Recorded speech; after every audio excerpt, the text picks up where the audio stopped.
I'm installing an electric water heater, so I thought this would be another great video for a do-it-yourself. I see a lot of people never change their own water heaters. I think, to me personally, I think this is something that most people can do. It might take a friend to come over and help you, but they're pretty straightforward. The instructions are right there on it. Many times you're just unhooking what is already has hooked up and you're just replacing it. First thing you're going to want to do is, if it's not working, just kill the power. So you're going to break the fuse and then unhook the two hot wires. These electric ones, normally they're 240.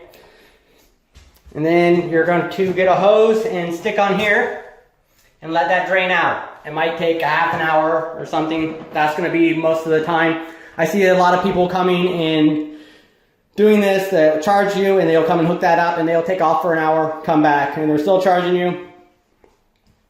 I think most people are charging a good $100 to $200 in that price range to come and do this. This at max takes about 2 hours.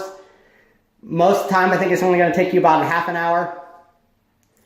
So after it drains out, the tank's going to be pretty light. You still might need help of one other person. I still do it myself. I drag these things out of the basement once they're empty and stuff like that. But most people, I think, are going to need a friend because there's still a little bit of water left in there.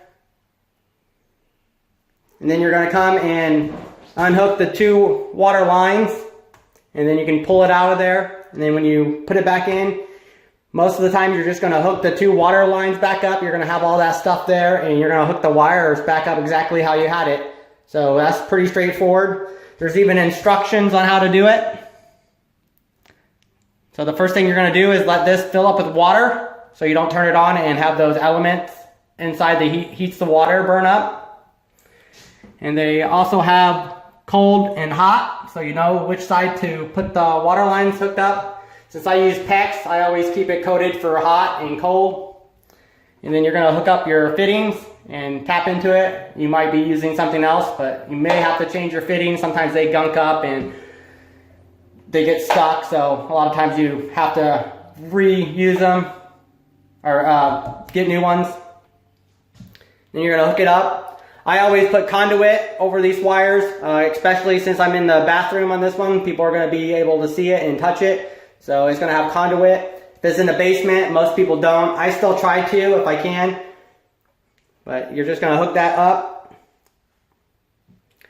Again, just follow instructions, and that's pretty easy. So you're going to fill this tank up before you turn it on. With water heaters, the only reason I ever replace them is if I'm remodeling it and sometimes the bottoms are rusted out and there's a leak, so then it needs replaced. With water heaters, sometimes I'll get calls saying that it's not actually getting warm enough. So what I do is I come over and I take these little covers off, and there's a reset button in here, and I just push it and it resets the element. And then it starts working fine. And that's normally all I've ever had to do. I've had to do this several times because you get people moving in and out of their apartments, so the electric will get turned off.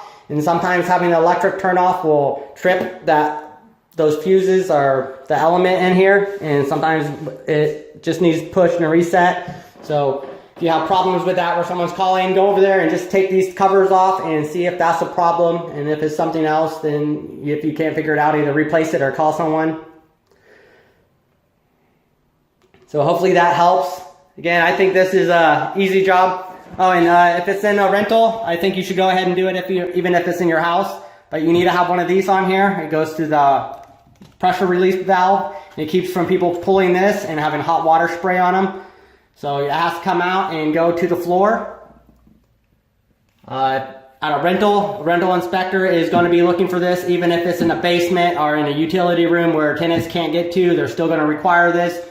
So you need to have one of these on here, otherwise you're taking the chance of having to have it re-inspected and pay those fees. See you guys later.